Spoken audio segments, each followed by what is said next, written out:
كنت عايز اتفضل. اتناقش معاك في فكره ان في ديبيت كده ما بين الناس حتى اللي شغاله على الارض ما بينهم وما بين بعض، فكره ان انا اعمل ازدواج للخط المفرد ولا اطور الخط المفرد بنظام اشارات، مين الاولى؟ انا اشتغلت فتره كبيره في المجال بتاع السكه الحديد، واشتغلت في الدبل تراك لي اوت، الخطوط المزدوجه والخطوط اللي هي السنجل. وكنت شايف ان لا، احنا محتاجين ان احنا نعمل دبلنج كده للخطوط السنجل كلها، علشان خاطر احنا عددنا بيزيد، وعشان خاطر احنا عندنا رؤيه حكومه بتخلي الناس تعتمد اكتر على النقل العام، وان احنا نعمل صيانه للطرق وما الى اخره. فانت ايه رايك في الجزئيه دي؟ لا، هو فكرة طبعا ان انت تعمل دبل تراك. انت يعني انت اول حاجة حليت مشكلة كبيرة جدا جدا جدا جدا في التقاطر. آه، في نفس الوقت قللت معدل الحوادث بشكل كبير جدا يعني. فكرة ان انت تعمل دبل تراك ده اساس. ما فيش حاجة يعني سنجل تراك. انا مش عارف، انا ما اعرفش اصلا الثقافة دي موجودة بره ولا لا. بس فكرة سنجل تراك دي يعني عويصة جدا جدا، يعني تعطل الدنيا بشكل مبالغ فيه. انت حتى لو عملت دبل تراك بنفس التراك الميت بنفس السيجنال سيستم اللي هو موجود بيه السنجل تراك، لا اعمل دبل تراك بنفس الكيفيه. لو بنفس تكلفه التطوير، لا خليك بالدبل تراك بنفس السيستم القديم، بس ما تطورش. لو انت معكش البادجت يعني اللي انت تطور وتعمل دبل تراك، لا اعمل دبل تراك، لان هيسهل كتير جدا جدا جدا من مشاكل السنجل تراك. السنجل تراك ده كارثه يعني. طيب هندسه بقى، خلينا نتكلم سنه تكنيكال كده بقى. احنا من اكتر المصطلحين بيظهروا مؤخرا يعني كنت بشوفهم كتير لما كنت بحتك بالسيجنالينج سيستم، اللي هو السي بي تي سي والاي تي سي اس. ايه الفرق بين الاثنين؟ بص، خلينا نقول بس ايه الابلكيشن بتاع كل واحد فيهم يعني. انت ما ينفعش مثلا تقول لي هشغل، هو ينفع، بس في الوضع في مصر ما ينفعش تقولش هشغل سكه حديد بالسي بي تي سي. بص، السي بي تي سي كوميونيكيشن بيست ترين كنترول هو في معتمد على اتصال دائم ومباشر بين القطر وبين منظومه التحكم. معتمد على اتصال دائم ومباشر بين القطر ومنظومه التحكم. الاتصال ده يعني ماكسيمم تايم بتاعه 5 ثواني. لو اكتر من 5 ثواني بيوقع الدنيا كلها، يعني بيوقع القطر من سي بي سي والدنيا بتقف خالص يعني. انما الاتصال ده بيتم كل 600 ملي ثانيه بين القطر وبين الزوم كنترولر او السيستم بتاع الكنترول. فانت متحكم في القطر، متمكن منه الى ابعد الدرجات يعني. فكره دايما احنا دايما عندنا انظمه الاشارات القديمه كلها دايما في خوف من القطر. يعني انا عملت مثلا ايه سيمافور ينور عشان السواق ما يتجاوزش. طيب بعد كده عملت نظام اي تي سي عشان اضمن ان السواق يتربط ويلتزم بالسرعه. دايما في خوف من حركه القطر. انت سيستم السي بي تي سي انت بقت تحكم كامل كامل بالقطر. القطر اصلا بتاعك، يعني انت اللي متحكم فيه، وانت بتدير سبيد كود، وانت اللي بتوقفه وتقول له اعمل ما بدالك يعني. عشان كده حتى ظهر حاجات مختلفة عن السيستم بتاع السكة حديد شوية، مثلا زي الغاء الاوتوماتيك او الغاء الاضطراري للطرق والكلام ده. اصبح التايم بتاعه قليل جدا. ليه؟ لان انا متحكم في القطر، انا اقدر اوقفه في اي حته زي ما انا عاوز. الاي تي سي اس هو نظام اي تي سي بس متطور شويه يعني. ينفع في المسافات البعيده جدا. بيعتمد في الاول وفي الاخر على دلاله السمافور. يعني انت ارتباطك بدلاله السفر، انت تاخد سفر ده احمر تضمن ان القطر يلتزم بيه. مختلف تماما عن السي بي تي سي، لان السي بي تي سي زي ما بقول لك فول كنترول. انت الاو سي سي في ال ار تي او في المشاريع اللي جايه كسي بي تي سي، انت متحكم في الخط من الاول من الالف للياء. متحكم في سرعات القطر في كل المناطق. فانت متحكم في سرعات القطر ما بين التراكات، ما بين المحطات. تقدر تدي تي اس ار اللي هو تمبري سبيد ريستريكشن، تقلل السرعه مثلا في حته فلانيه، تزود حته في حته فلانيه. فده فول كنترول يعني فول كنترول. انما الاي تي سي اس لا، هو نظام مرتبط بدلالات السيمافورات. يظبط يتاكد ان السواق ملتزم بالسرعه المقرره، مش اكتر من كده. وعشان كده سيستم الاي سي اس ده يعني جه مؤخرا خالص المفروض يعني، او المشروع بتاعه اخر مشروع في مشروع تطوير سكه حديد. ليه؟ لان هو هيعمل انترفيس مع جميع انواع السنسورات لجميع انواع السيستم، سواء انترفيس مع سنسور ميكانيكي، انترفيس مع سنسور كهربي، انترفيس مع سنسور ليد، ياخد الدلاله بتاعته ويفهم الدلاله بتاعته ماشيه ازاي، ويبدا يدي للقطر السرعه، او يتاكد ان القطر ماشي بالسرعه المقرره لدلاله السنسور. جزء منه طبعا برضو كبير بيبقى جزء جوه الاونبورد، عشان انت هتعرف منين القطر متجاوز السرعه مش متجاوز السرعه. ما في انترفيس بالواي سايد ايكويبمنت او البيكون او الباليز، هيبقى فيه مرتبط بالاونبورد بتاع القطر. فبرضه مشروع كبير جدا اللي انت عندك انظمه جرارات كبيره جدا، مختلفه الانواع ومختلفه الاشكال على مستوى السكه الحديد كلها، اللي انت تعمل انترفيس مع كل ده. ده مشروع ضخم جدا يعني. هو مشروع اتش سي زي ما بقول لك ايه، بيلم البواقي يعني. ايه، هخش مثلا مع الميكانيكي اتعامل معاه، اخش مع الكهرباء اتعامل معاه، اخش مع القطر الروسي اتعامل معاه، مع الفرنساوي اتعامل معاه. بيحاول يلم الدنيا ببعضيها. انما لا، مشروع سي بي سي لا، ده مشروع فول كنترول. ما فيش حاجه غير لما بتاعتي هو بيتحكم فيها وواثق فيها 100%. تمام، كويس جدا. انا بس كنت يعني لو تسمح لي كنت عايز اضيف على كلام حضرتك ان النظامين الاثنين بيتناسبوا مع النقل او التقاطر الكتير نظرا لعدد السكان الكتير، او عدد المتنقلين الكمبيوترز يعني. بس فيما يخص اليوروبيان ترين كنترول سيستم او الاي تي سي اس، في منه كذا ليفل، وكل ليفل بيبقى النظام فيه سمارتر. عدد الحاجات اللي راكبه او الاجهزه اللي راكبه فيه خصوصا الوي سايد اليمنت بتبقى اقل، فالموضوع بيبقى سمارتر وبيبقى سيفير. وكمان طرق الصيانه فيه بتبقى اسهل، لان عدد اوريدي يعني عدد الاجهزه ده بيسمع في كل حاجه بالايجاب يعني. فكمان عايز اضيف ان يعني كل ما الموضوع بيزيد كليفلز في الاي تي سي اس سوري، الموضوع بيبقى فيه كنترول اكتر على حاجات اكتر في القطر واماكن القطر والتحكم في سرعته ومعرفه كمان اول واخر القطر فين بالظبط. الاي اي اس ما كانش بيوفر لنا الفيتشر دي. فالاي تي سي اس برضو يعني نظام ممتاز، بيتناسب كمان زي ما حضرتك معلش يا قلت مع مصطفى، هو المسافات البعيده والمحافظات وكده. ايه هو الاي اي اس بعد اذنك؟ عشان مش عارف ايه انت قلت اي اي اس وانت بتحكي. الالكترونيك انترلوكينج سيستم، انا كنت بقى عايز اخش في الحته دي اللي هو لا، هو بص اقول لك على حاجه. اتفضل. هي الفكره إيه؟ احنا عندنا السيستمين الاساسيين في جميع انظمه الاشارات، اللي هو الانترلوكينج سيستم والاي تي سي سيستم. دول اقوى نظامين في انظمه الاشارات عامه. ودول دايما هم اللي بيشتغلوا سيل 4. يعني انت في انظمه كتير ممكن تشتغل زي الاي تي اس مثلا، اوتوماتيك ترين سوبرفيجن، ده ممكن تشتغل سيل 2 وقع كله بالكامل، مفيش مشكله، مش بيأثر السيفتي في حاجه. انما السيستمين المؤثرين جدا على السيفتي هم النظامين الاي تي سي والانترلوكينج سيستم. الانترلوكينج سيستم بمختلف انواعه، من اول الميكانيكال انترلوكينج للالكترونيك انترلوكينج للريلي انترلوكينج. كل الانترلوكينج سيستم مختلف انواعه هو اعلى سيفتي. النظام الثاني اعلى سيفتي اللي هو الاي تي سي، اوتوماتيك ترين كنترول. فانت حتى احنا عندنا في السي بي تي سي النتورك اللي بتوصل ما بين الانترلوكينج سيستم والاي تي سي سيستم اسمها ريد بلو نتورك. دي نتورك يعني سيل 4 برضو، يعني نتورك وفي نفس الوقت سيل 4.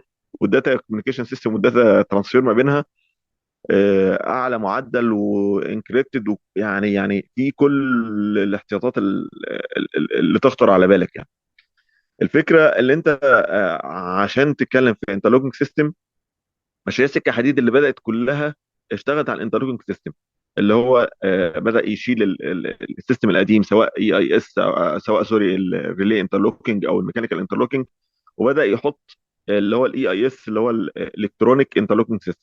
فانت شلت انترلوكينج وحطيت انترلوكينج تاني. تمام. بس الفكره في ايه؟ ان انت ماشي شلت انترلوكينج وحطيت انترلوكينج، انت كده ضمنت ان التحويل هتتحول مظبوط، المزلقان هيشتغل مظبوط، السنفور هيشتغل مظبوط، التراك سيك هتشتغل مظبوط، كل ده هيشتغل مظبوط.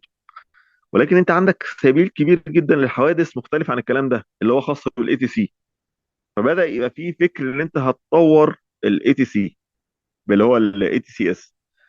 ليه؟ لان خلاص انت خلاص طورت كل حاجه وطمنت الانترلوكينج سيستم شغال 100%. تمام. ولكن زي ما انت قلت ان انت لما طورت الانترلوكينج نفسه كسيستم في السكه حديد، حتى على مر العصور، على مر انظمه الانترلوكينج سيستم، نسبه الحوادث منه تكاد تكون معدومه، لان هو سيل فور وفيل سيف. فانت الحوادث منه تكاد تكون معدومه. فانت طورت الانترلوكينج سيستم ماشي عشان مشكله قطع الغيار، بس مش عشان مشكله الحوادث. مشكله الحوادث دايما مشكلتها في الاي تي سي، ان السواق ما بيلتزمش بالدلالات السنفور. نظام الاي تي سي اللي هو القديم، اللي هو الزوب او اللي موجود في سكه حديد، مالوش قطع غيار، وكل السواقين بيلغوا تفعيله. وحتى بعد حادثه رمسيس، لما الوزير قال فعلوا نظام الاي تي سي، اصبح التاخيرات في التشغيل القطوره لست وسبع ساعات، ارقام ضخمه جدا جدا يعني. فبالتالي رجعوا تاني يلغوه، اشتغلوا بالغاء الاي تي سي. فانت عاوز بقى تمنع حوادث، عاوز تمنع مشاكل، اشتغل بقى على الاي تي سي سيستم. وده يعني ربنا يكون في عونكم في سيمنز. يعني الموضوع موضوع يعني هيبقى فحت وراد، موضوع صعب جدا جدا جدا. يعني انت تعمل انترفيس مع كل السيستمز دي كلها، وتاخد دلاله السنفور، وتضمن ان السواق يلتزم بدلاله السنفور دي كلها. الموضوع مش سهل جدا خالص يعني. فالموضوع هو شقين: شق الانترلوكينج اللي اتطور، واللي تقريبا اغلب المشاريع دلوقتي شغاله فيه، وشق الاي تي سي اللي لسه هيتطور في مشروع الاي تي سي اس. الاهميه والاولويه، يعني وجهه نظري الضعيفه يعني كمهندس اشارات، كان الاولى الاي تي سي اس كان يبدا قبل الاي اي اس. قبل ما تطور الانترلوكينج كنت تطور اي تي سي الاول. ولكن التوجه اللي كان ماشي والقروض اللي كانت ماشيه والمشاريع اللي كانت ماشيه، اللي انت تطور الانترلوكينج الاول وبعد كده تطور الاي تي سي يعني. بس فده ملخصا كده. بقى كان في جمله سيل فور اتذكرت حضرتك، كنت انا ما اعرفهاش، فلو توضح لنا يعني ايه سيل فور. وايه برضو من الحاجات اللي شفت عليها نقاشات كتير، قصه الاكسل كاونتر والتراك سيركت، ايه الفرق بين الاثنين؟ هل في حد احسن من التاني، ولا هل كل واحد له ابلكيشن وما فيش حاجه احسن من حاجه؟ طيب، اول حاجه بالنسبه للسيل 4، احنا عندنا اي سيستم بتاع اشارات او اي سيستم عامه يعني، بياخد على مقاييس سيفتي. في سلسله مقاييس كده للسيفتي عشان تشيك السيستم ده سيف ولا مش سيف. المقاييس دي بتختلف من سيستم للاخر. بتبدا تعمل زي تيست للسيستم. لو وقع ايه اللي هيحصل، لو حصل في مشكله ايه اللي هيحصل. هل بيعالج كل الاحتمالات بتاعت السقوط، او بيعالج كل الاحتمالات بتاعت الفيليرز في كل الايكويبمنت، ولا لا. مدى اثره على السيفتي بتاع حركه القطوره وحركه مسير القطوره على التحويل او الكلام ده. فدايما اي سيستم بنبدا نعرضه للمقياس بتاع السيفتي. فانظمه الاشارات كان في الاول نظام ميكانيكي ونظام كهربي وانترلوكينج بس، وبعد كده بدا يبقى في انظمه كتير. مثلا زي عندنا نظام في ال ار تي اسمه داتا كوميونيكيشن سيستم، في عندنا سيستم الاوتوماتيك ترين سوبرفيجن اللي هو بتاع المراقبه. الانظمه دي هي سيف، المفروض تبقى سيف، ولكن لو وقعت بالكامل مش هتاثر على السيفتي في حاجه. فبدا يبقى في مقاييس للسيفتي لكل سيستم. السيستم ده سيل 0، السيستم ده سيل 2، سيل 1، سيل 3، سيل 4. اعلى ليفل خالص من السيفتي اللي هو السيل 4، اللي هو لا يتحمل اي نسبه من الخطا تؤثر على السيفتي.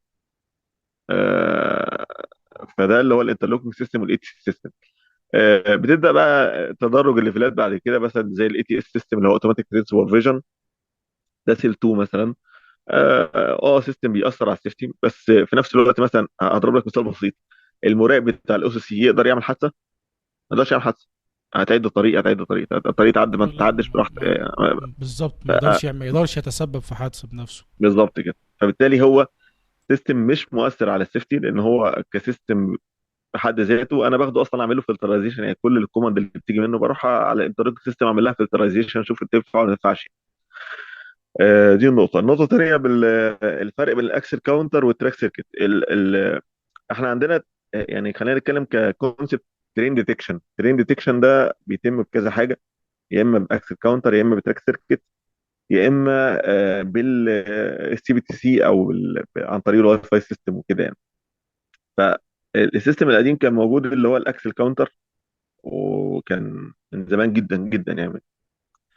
اللي هو بيعد العجلات. السيستم بيعد عجلات القطر داخله مثلا في منطقه معينه، ده دخلت مثلا عند النقطه اكس دخل 10 عجلات، يشوف عند النقطه واي خرجوا ال 10 عجلات ولا لا.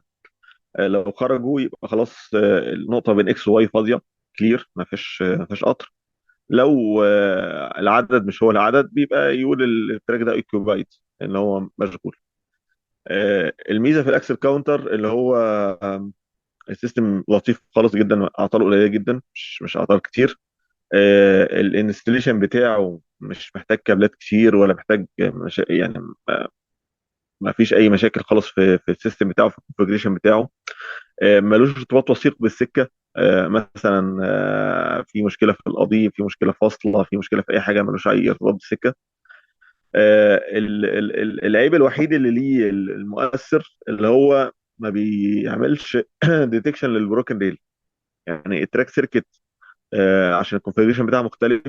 التراك سيركت مبدأها في الاول الاساس اللي هي بتبعت سيجنال على السكه عند نقطه مثلا اكس، وتستقبلها عند نقطه واي.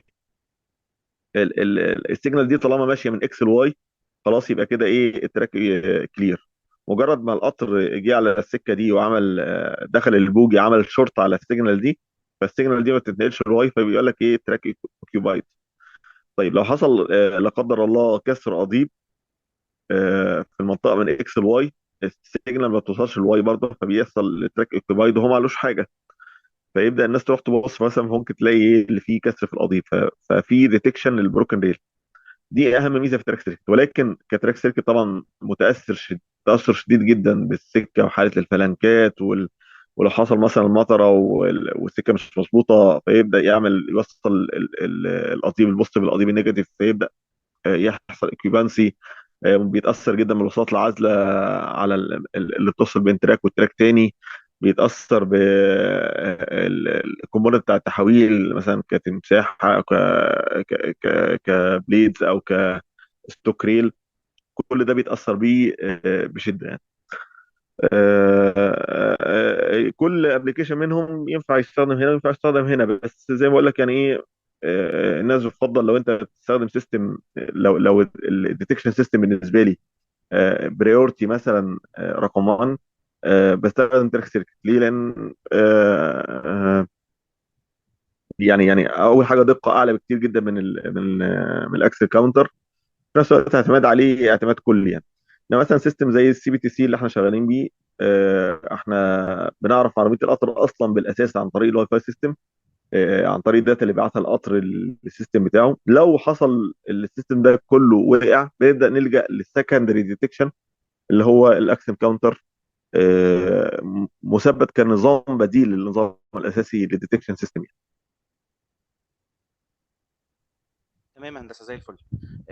كنت عايز حضرتك تقول لي، لو تسمح طبعا، انت بتطور من نفسك ازاي؟ وعايز اعرف كمان مين اكتر حد انت اتعلمت منه اشارات في مصر، منها نشكره، منها لو هو لسه يعني موجود ربنا يبارك في عمره نتعلم منه ونتواصل معاه.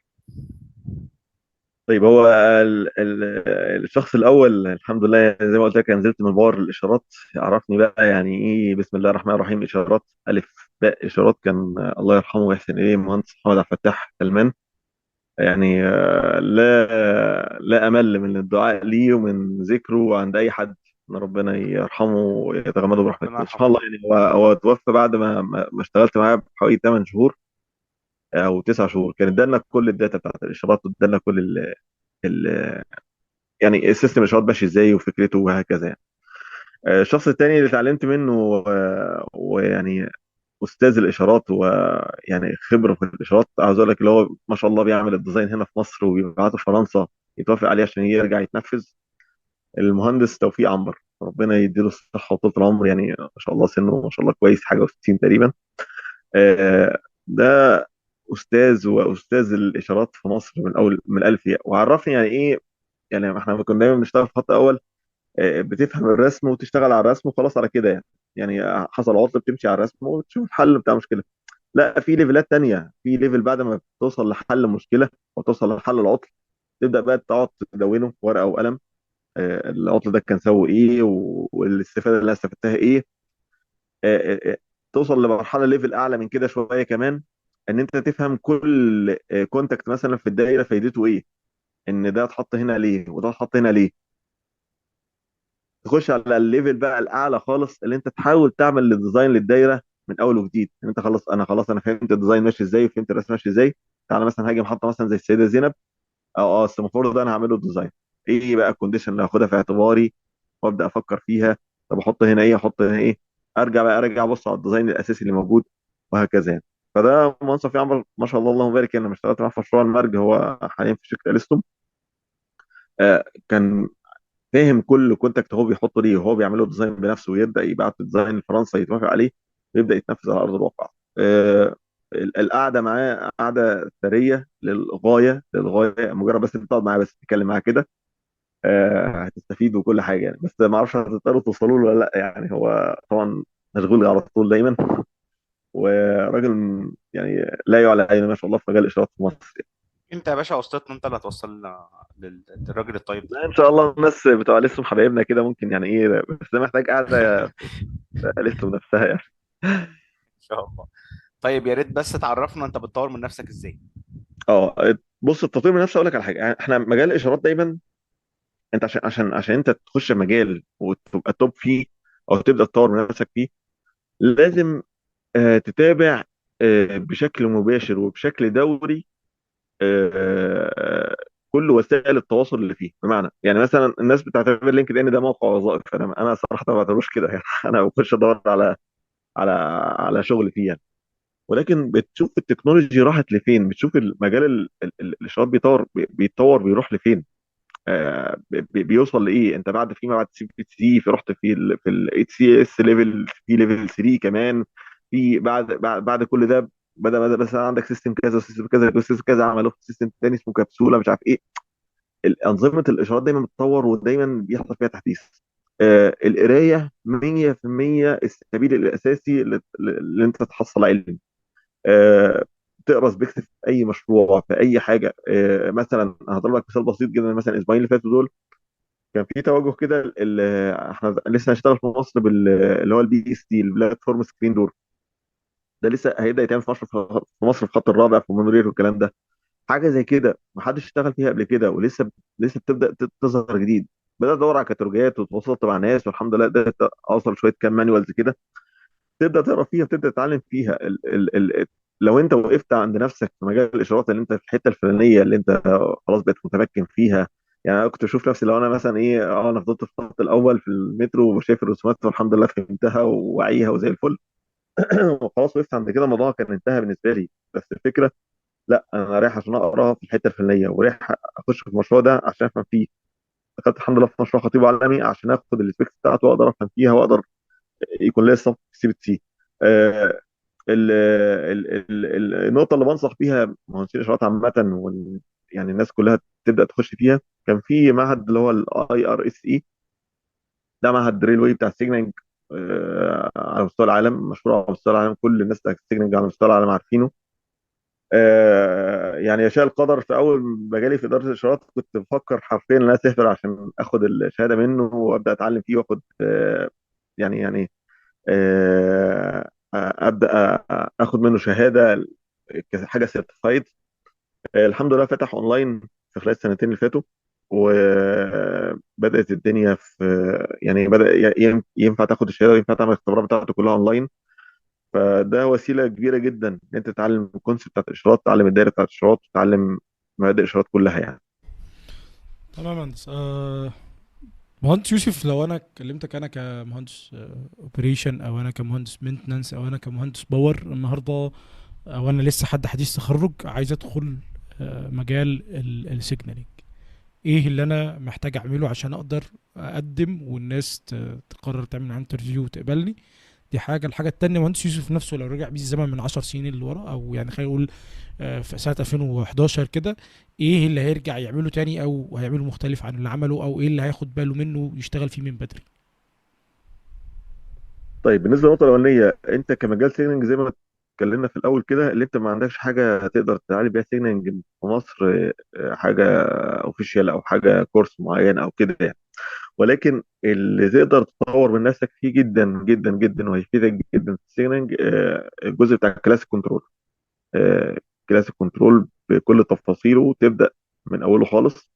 تبدا تخش بعد كده في البي ال سي والكنترول والسكادا، هتبقى قريب جدا جدا جدا من الكارير. هتبدا تختلف بس في ايه، في الكونسبت، في الدوائر، في الكلام ده. ولكن هيبقى قريب، مجال قريب جدا جدا من السيجنال، سواء كلاسيك كنترول او بعد كده البي ال سي والسكادا سيستم. لو رجع بيا الزمن صراحة يا باشمهندس أحمد، يعني إيه، هبدأ إشارات من الأول يعني. لو 2010 كده رئيس الشركة ساعة لما استشرنا وقال لنا كل واحد عايز يخش إدارة إيه، كنت صراحة يعني كنت أقول له من الأول إدارة إشارات. يعني أنا مش هقول إن أنا السنين اللي فاتت في عمري ضاعت في الأوبريشن والكلام ده، ادتني يعني ضاعت يعني، ولكن ادتني خبرة من نوعية مختلفة. خبرة الأوبريشن الناس للأسف يعني بتستهون بيها أو ما بتحسهاش، يعني أنت مش حاسس أنت ماسك حاجة في إيدك. ولكن خبرة الأوبريشن خبرة كبيرة جدا جدا جدا جدا للغاية. وعاوز اقول لك الحمد لله، الحمد لله فضل الله عز وجل عليا، اللي طورني في مجال الاشارات ان انا اشتغلت اوبريشن قبل الاشارات.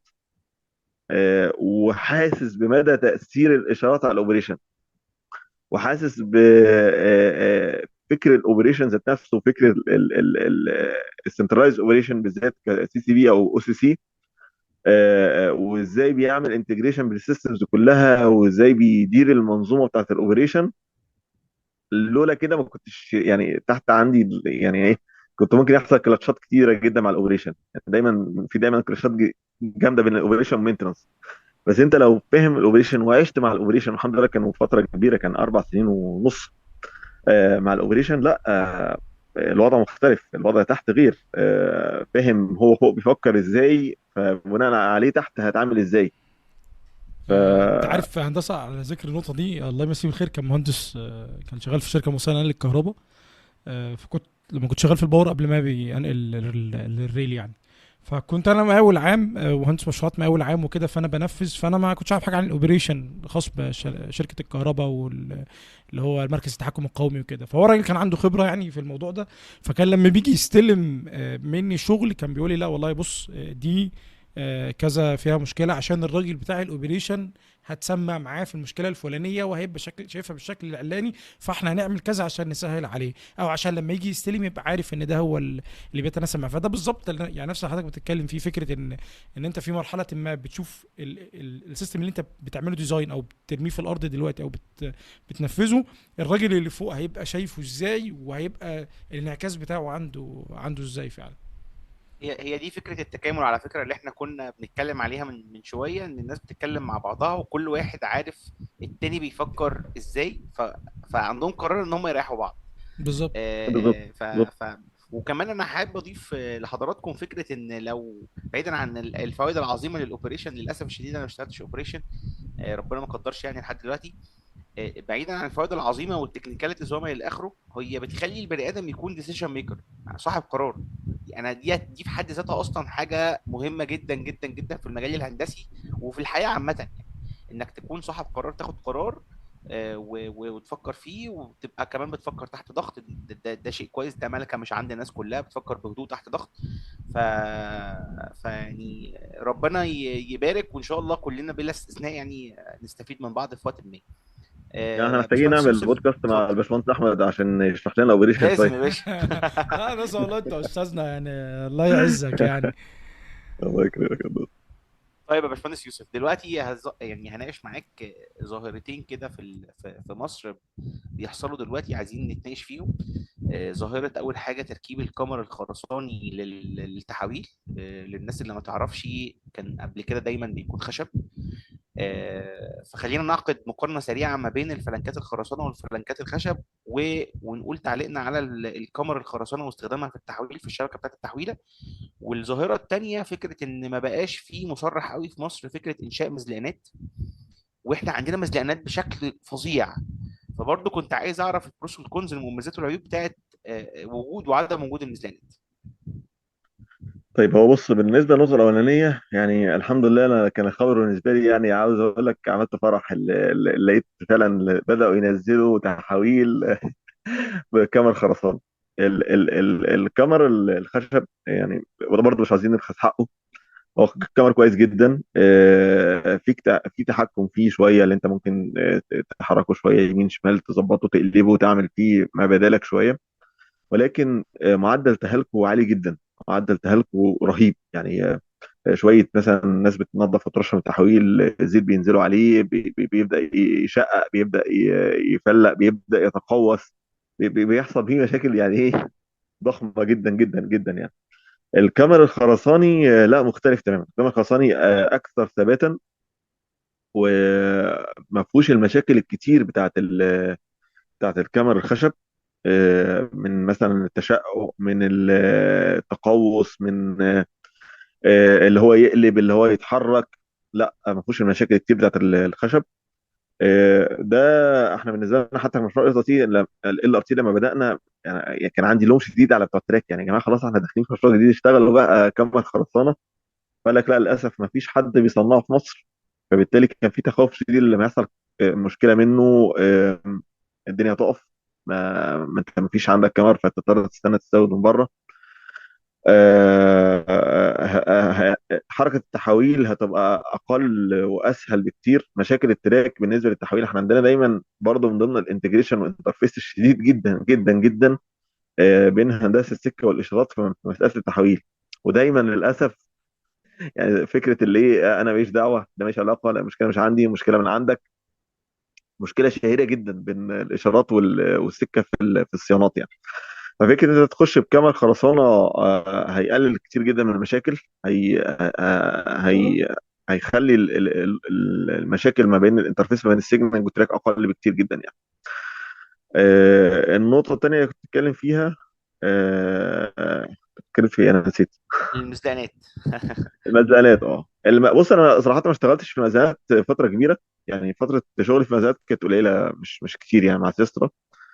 ولكن المزالات عويصه، لان عن الانترلوكينج بتاعها تقيل.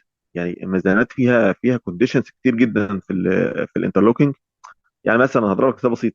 لو اسمه ايه، العصايه بتاعت المزلقان دي لو مثلا مرفوعه بزاويه اكتر، مش عارف 15 درجه او 20 درجه، بيعتبر اللي هو المزلقان مفتوح، يبدا يقفل السنفرات. لو مثلا في انوار والاجراس مثلا مقفوله في حتتين مختلفتين، يبدا يعتبر المزلقان مفتوح، ويقفل السنفرات. ففي كونديشن كتير جدا جدا جدا بتوقف الدنيا. آه، بيعطل حركه تشغيل، بيعطل 100%. يعني انا فاكر في برج مثلا كنا في، كان في في بني مزار، برج بني مزار ده كان فيه 9 مزلقانات. رقم ضخم جدا يعني. القطر مجرد ما يخش من هنا يخش على اللي بعديه، مزلقان مزلقان مزلقان. والوضع كان ايام زمان كان زي ما انت قلت كده، مثلا في فلان الفلاني المهم في البلده الفلانيه، طب خلاص ما نعمل له مزلقان عشان يعدي عند المنطقه بتاعته، ويعمل عدايه قطر. يعني مثلا اصلا اغلب السكه حديد في وجه قبلي بيبقى جنب النيل يعني. اعمل عدايه كوبري نيل واعمل مزلقان واخلص. طبعا ده كان بيوقف الحركه وبيشيل الحركه بشكل كبير.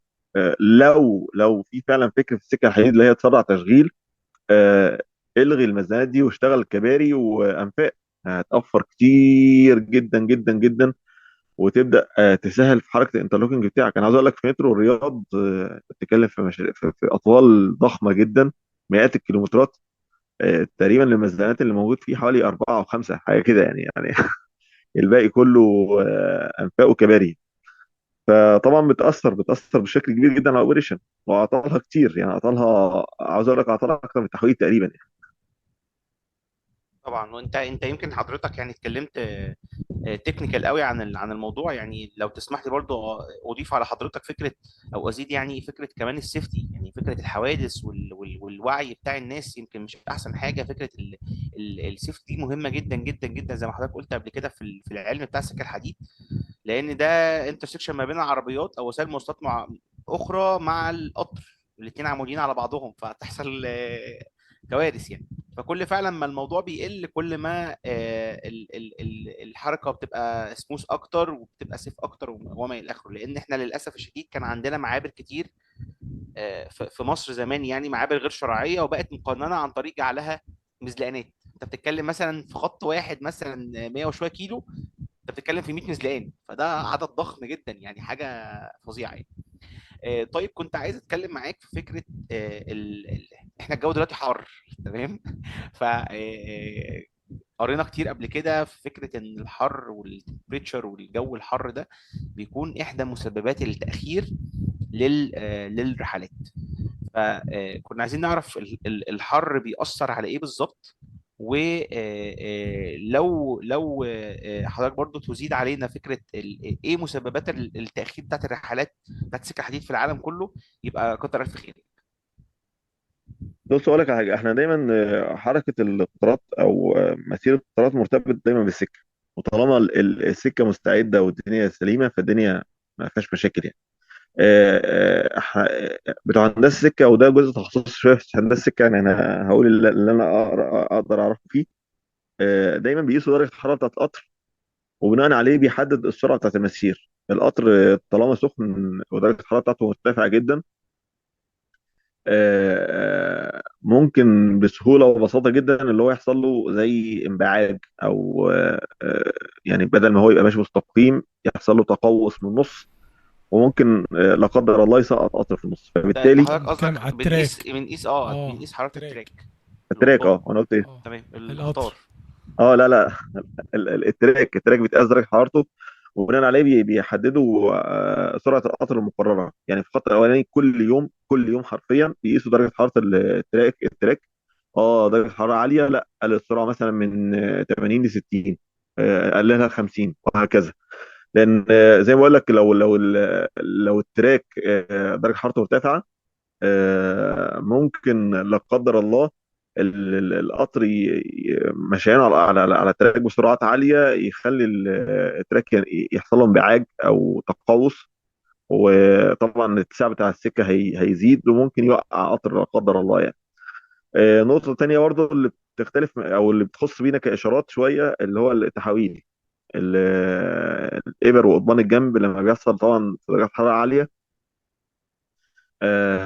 بيحصل لها تمدد، والتمدد ده بيأثر على حركة التحويلة، وبيأثر على اللوكينج بتاعها، مثلا سواء كرنكات او حسب الاوبشن اللي شغال كلوكينج بتاع التحويلة. بيأثر في الحركة بتاعته بشكل مباشر يعني. تشغيليا بقى انا ما اقدرش افيد مهندس احمد، هو اللي يقدر يفيد كتشغيليا بقى، ممكن ياخروا اطارات ليه يعني. انما انا بتكلم بالنسبه للسيستم الاشارات، في تاثير، بس تاثير مع التحويل. في السكه، هم عندهم مشاكل في السكه. لو درجه الحراره ارتفعت بيحصل في مشاكل في السكه. هو يعني استكمالا لقصة درجة الحرارة، فعلا كان دايما بيبقى فيه اتصال ما بين الاوبريشن والتيم التراك، ان هو بعد ما يمشي درجات الحرارة في وقت معين من اليوم، بيبدأ يطلع ريكومنديشن لتيم الاوبريشن، والله يقول له يا جماعة احنا درجة الحرارة عندنا تخطت الوضع المسموح به، وبناء عليه احنا بنريكومند ان السرعة دلوقتي تبدأ تنزل على التراك. فبنبدا نطبق التي ار تمبرري سبيد ريستريكشن، ان احنا نعمل زي حدود اقصى للسرعه. يعني مثلا كنا بنمشي 120 فهنمشي 100، فتبدا القطارات تمشي بسرعه 100 او اقل على حسب الريكومنديشن، لحد ما برضو في فتره تانية خلال اليوم يبدا يقول لك والله خلاص درجه الحراره دلوقتي مناسبه، تقدر ترجع للسرعه الطبيعيه. وده زي ما مهندس يوسف كان بيتكلم، عشان يحمي من قصه ان التراك يحصل فيه انبعاج او يتاثر شكله يعني. تمام عظيم. هو انا كنت بسأل السؤال ده علشان خاطر في بعض الرحلات واحنا كلنا بنركب قطارات يعني، اوقات السائق بيبقى ماشي بالراحة لان دي تعليمات التشغيل. لكن الركاب ما بيبقوش عارفين ده، ان هم بيبقوا بيقعدوا بقى يشتموا في السواقين وبتاع. فانا عارف انت اللي هو انا جاي ادافع عن السواقين شويه وارفع يعني الحرج عنهم، وفي نفس الوقت نزود الوعي عند الناس لما بتبقى عارفه احنا صح. ليه ماشيين بالراحه نوعا ما، بيبقى بالظبط. بيهدوا. عارف انت زي السيفتي كده، انا لابس الخوذه عشان خاطر لو في حاجه وقعت على دماغي هموت وما الى اخره. طب لو مهندس يوسف يسمح لي، ممكن اقول لك على يعني شويه حاجات ممكن بتاثر في القصه دي. انت عندك مثلا اه في طبعا. بعض الاوقات بيجي لك قائد قطار وهو بيتحرك بيقول لك انا المنطقه الفلانيه بحس ان في عندي صوت غير طبيعي في السكه، فبنبدا نكلم تيم السكه، فبيبدا في اعمال الصيانه الليليه يعمل مثلا عمليه دك او وات ايفر، بيشوف النقطه دي بعد فحصها تحتاج ايه. فانت في بعض الاوقات بعد ما بيخلص العمليه اللي هيعملها على جزء معين من التراك، فبيقول لك والله خلاص التراك ده لمده مثلا 24 ساعه 48 ساعه هتحط عليه السرعه الفلانيه، فبتيجي تبدا تبدا ماشي مثلا بسرعه 120 وتلاقي منطقه معينه تلاقي السرعه نزلت معاك وليكن 40، فبتستغرب ايه ده في إيه؟ وبعدين بتكمل تاني 120. في بعض الاوقات بتبقى حاجه شبه كده. بعض الاوقات تاني بيبقى في في مناطق في السكه بتكون في مشكله ما على التراك التاني او جنب التراك، فبينزل تيمات صيانه اثناء التشغيل، فبنبدا نقول والله لقائدين القطار يا جماعه خدوا بالكم المنطقه الفلانيه فيها اعمال مصرح باعمال كذا كذا، فالناس هتبدا تقلل سرعتها عشان الناس اللي بتتواجد جنب التراك. بعض الاوقات برضو بتبقى في مشكله في سيجنالينج سيستم، ما حاجه حصلت في حاجه من التراك سايد اكويبمنت، فبقى في حاجات اشغالات وهميه او حاجه زي كده، فبيأثر على السيستم عندك، فبيبدا يقلل السرعه في مناطق معينه. الشاهد بس ان انت ما فيش شركه تشغيل ابدا هتكون بتسعى ان هي تقلل السرعه، لان انت بتبقى مربوط بجداول زمنيه، ميعاد بدايه ميعاد وصول، فانت كل تاخير وكل كيلو واحد السرعه تبقى اقل هيأثر عليك في النهايه في ان انت بيأثر على كفاءه الجداول الزمنيه بتاعتك. فمحدش بيكون حابب اطلاقا اي عنصر من عناصر السكه الحديد ما بيبقاش حابب ان الرحله بتتاخر باي شكل من الاشكال. فالموضوع دايما بنسبه كبيره جدا خارج يعني خارج ايادي الناس اللي شغاله. ولكن اللي اقدر اقول لك عليه ان فعلا لما بتحصل حاجه زي كده كل الناس جهودها بتتضافر ان انت في اقرب فرصه تكون حليت المشكله ايا كانت ايه هي، وبترجع الوضع كما هو عليه يعني. مظبوط صح. واهم حاجه يكون في دايما وعي عند المسافرين. يعني انا دلوقتي مثلا كهيئه عندي تاخير في حاجه معينه، لازم ابلغ الناس ان انا في تاخير بمقدار مثلا كام دقيقه عشان خاطر واحد اتنين تلاته اربعه.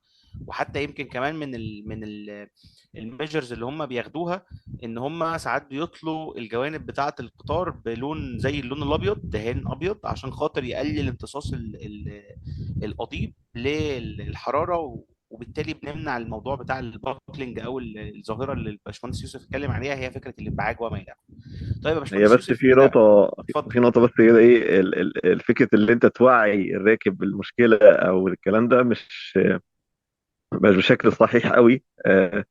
يعني لازم يبقى في قدر من الخفاء شوية في المعلومة، يعني الثقافة للأسف مش لطيفة. أنا هضرب لك مثال بس كده بحادثة كده طريفة. بعد حادثة القطر بتاعت رمسيس كان في عندنا مشكلة في السادات، مشكلة في الشبكة الهوائية، أو مش فاكر كانت مشكلة في إيه بالظبط يعني. فكان في قطر واقف على محطة سادات في اتجاه الطالع، وكان المفروض بقى هيجيبوا قطر في اتجاه نازل من على سكة الطالع زي مكوك كده يعني. ففي تحويلة قبل القطر بتاع الطالع هتتحول ويدخل القطر على النازل. فالناس شايفين القطر داخل على القطر، طبعا في تحويلة في النص، فالناس كلها اللي كانت واقفة على الرصيف جريت، وحصل تدافع شديد جدا عند السلالم، وناس وقعت وناس حصل لها يعني ايه. فالفكره بقول لك بقى حصل تدافع شديد. فدايما مش لازم تقول للناس ايه المشكله بوجه عام، يعني مثلا تقول لهم يا جماعه خد بالكم اصل السكه دلوقتي ممكن يحصل لها انبعاج، فبعد اذنكم هنخفض السرعه. طبعا الناس هتسمع الكلمه، السكه ممكن تقع، القطر ممكن يقع، كله هيجري يقلب الدنيا يعني. فيبقى بالظبط. في توعيه فاهمك بقدر فاهمك. ممكن، اللي فيه عطل مثلا ولا حاجه الدنيا بتمشي يعني. على الاقل نقول ان القطر هيتاخر عشان خاطر انا ما تمام. ببقاش قاعد جوه عارف، يعني مش عارف اي حاجه عارف. بالظبط بالظبط. طيب انا كنت عايز اتناقش معاك في فكره ان احنا دايما عندنا سرقات. يعني انا حصل معايا شخصيا سرقات كتير جدا. يمكن اخر مره حصل ان في 20 تراك سيركت تقريبا اتسرقوا، كان على دخول المحطه الخدمه، وحصل تحقيقات وشرطه وحتى رحت المحكمه العسكريه. كان الموضوع صعب جدا جدا جدا، تجربه صعبه. فانا عايز اعرف منك من وجهة نظرك ايه افضل الطرق ان انا اقلل بيها سرقة الاجهزة اللي راكبة على السكة، خصوصا ان الناس السارقين دول، الناس الحرامية دول مش عارفين قيمة الحاجة دي. م- م. بص اقول لك على حاجه يعني. انا ممكن تجربتي شويه بالخط الاول المترو اخف شويه من السكه الحديد. عندنا في اسوار، مش اي حد بيخش ياكسس على التراك ويقدر يسرق حاجه يعني. ولكن احنا كمان مثلا بنعمل حاجه، احنا عندنا في كابلات طياره راجع، كابلات ضخمه 120 مللي و240 مللي نحاس، ونحاس احمر صافي يعني. كان في حلول كده بنحاول نبتكرها يعني. كان الشرطه مثلا ساعات بتحط صبه خرسانيه فوق الكابلات.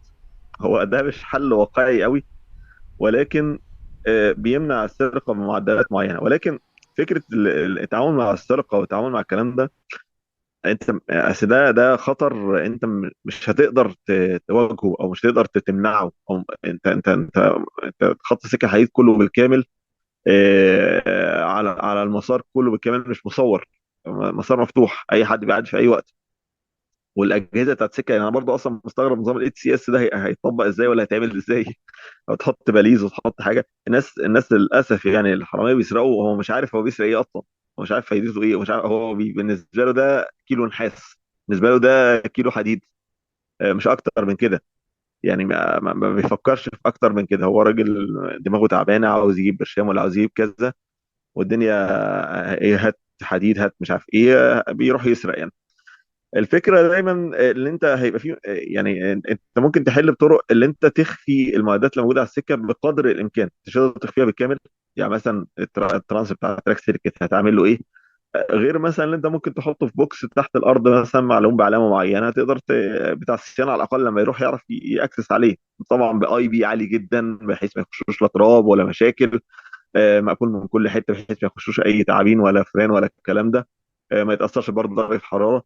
ولكن بتحاول تخفي بقدر الامكان الكونكشنز بتاعتك او المعدات بتاعتك اللي موجوده على السكه. ولكن انت هتظل برضه في الهواء. يعني ما عندكش القدره اللي انت تسيطر على الوضع. وفي نفس الوقت برضه مش يعني برضه مش عاوزين نحمل الشرطه برضه. انت مسافه كبيره فالشرطه هتبص على ايه ولا هتراقب ايه ولا هتراقب ايه. في حلول بتطبق بس طبعا مكلفه للغايه.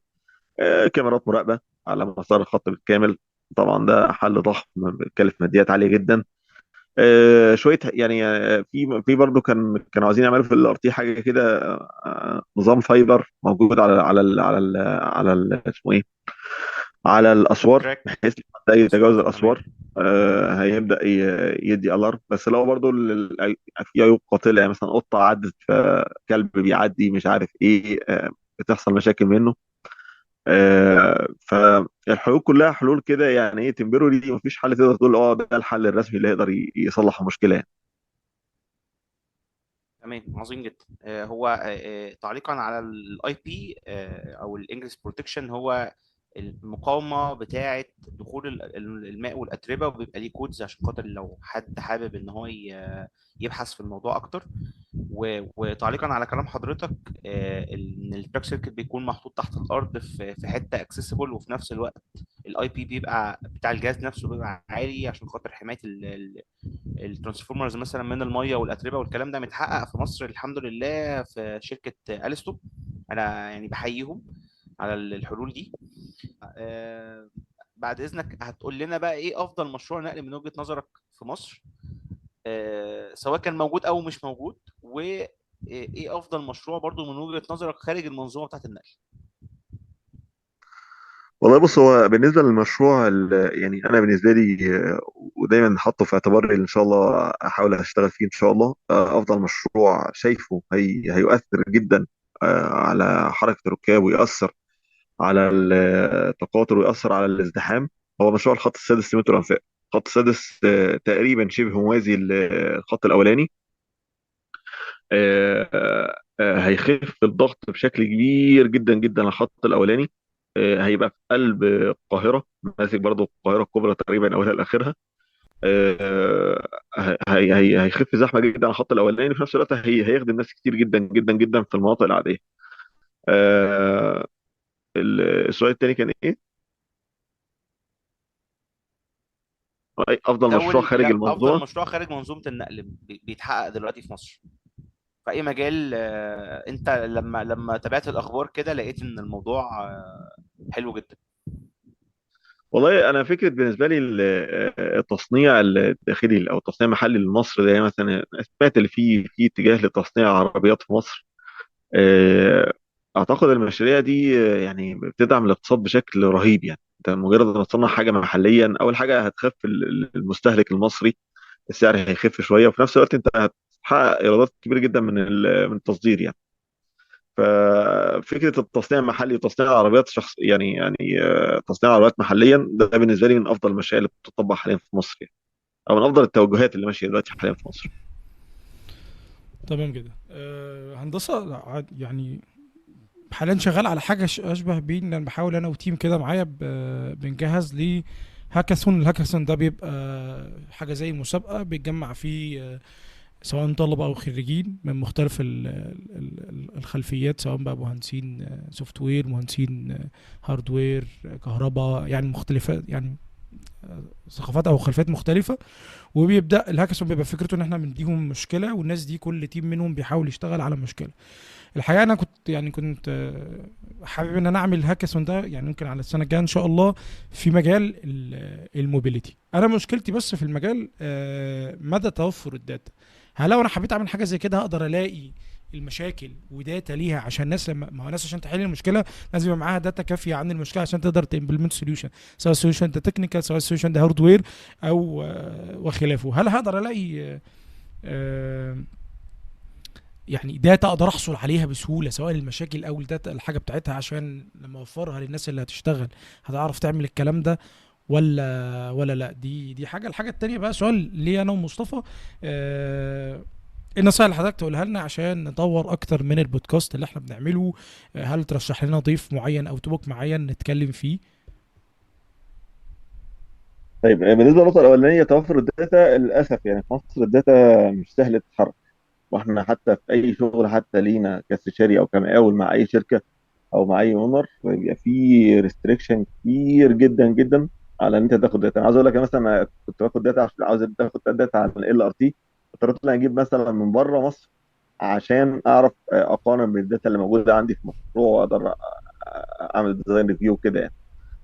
الداتا مش سهل تطلعها خالص الا لو عندك لو الاونر ذات نفسه واثق فيك وقادر يطلع لك المشاكل ويبقى مقتنع بيك اللي انت هتحل له مشاكل. مم. غير كده ما فيش اي داتا تطلع خالص يعني. النقطة الثانية صراحة، يعني أول حاجة أنا مصطفى مجرد ما كلمنا عن موضوع البودكاست ده صراحة يعني أنا كنت متحمس جدا ليه، جدا جدا يعني. ومتحمس أشد كمان إن شاء الله لو هتعملوا حاجة هتعملوا كورسات للناس. إن شاء الله ما عنديش مشكلة خالص، ونجمع الناس ونعمل برضه كورس أونلاين، بس هيبقى كورس بقى يعني هياخد وقت شوية وفور فري، يعني الدنيا بسيطة خالص الحمد لله. ونقعد وندي الناس كورس سيجننج محترم يعني إن شاء الله يعني، يبقى حاجة ان شاء كويسة يعني. الله. حاولوا صراحة يعني حاولوا تاخدوا شوية من التيمز بتاعت الناس بتاعت الاوبريشن. الاوبريشن عنده نظرة كبيرة جدا لمنظومة النقل، نظرة اوفر فيو من فوق بقى، بتشوف من فوق. انا ممكن بكلم السيجنال من الحتة بتاعتي، ممكن تكلم حد من الرولينج ستوك يتكلم الحتة بتاعته، هتكلم حد باور سبلاي يتكلم من النقطة بتاعته. اشوفوا حد من الناس التقيلة في الاوبريشن في مصر، وحتى ممكن الناس اللي موجوده في مصر او ممكن من الاجانب يعني. واعتقد الناس ما عندهاش اي مانع يعني. حاول تشوفوا المجالات مش خاصه بس بالسيجنال يعني. ممكن تطور شويه، تخش في حد الرولينج ستوك يشرح منظومه الرولينج ستوك والانترفيس ما بينها وبين التراك وما بين السيجنالينج والناس دي. لو هرشح ناس معينه في يعني الناس اللي قريبين من ذاكرتي دلوقتي حاليا، مثلا زي المهندس صفي عنبر بتاع الاسلوم، مهندس محمد سيد تسلم كوميشننج مانجر في على مستوى مصر كلها بتاع الاسلوم. ممكن تتكلم مع الناس بتاعت الاوبريشن في مترو، في برضه مهندس محمود عماد ماسك الاوبريشن بتاع الخط الاولاني في مترو انفاق. الناس دي ما شاء الله من الناس التقيله والناس اللي فاهمه في المجال، والناس اللي تقدر تفيد الناس يعني. وانتوا ربنا يجازيكم خير والله، يعني الواحد مبسوط جدا جدا جدا يعني بالمجهود بتاعكم. مجهود مبشر جدا جدا جدا. وفي الله يبارك فيك. زي ما قلت كده الهنود عندهم روابط يعني ايه بتربط ما بينهم وبين الناس كلها. يعني لو انتوا خدتوا الموضوع ده على عاتقكم، ومصطفى ما شاء الله من البدايه واخد الموضوع ده على عاتقه جامد يعني. ده حقيقي. اه هيجيب كتير يعني. بس هو محتاج ايه، زي ما انت قلت كده الناس اصلا مكسله تشير، مكسله تتفاعل.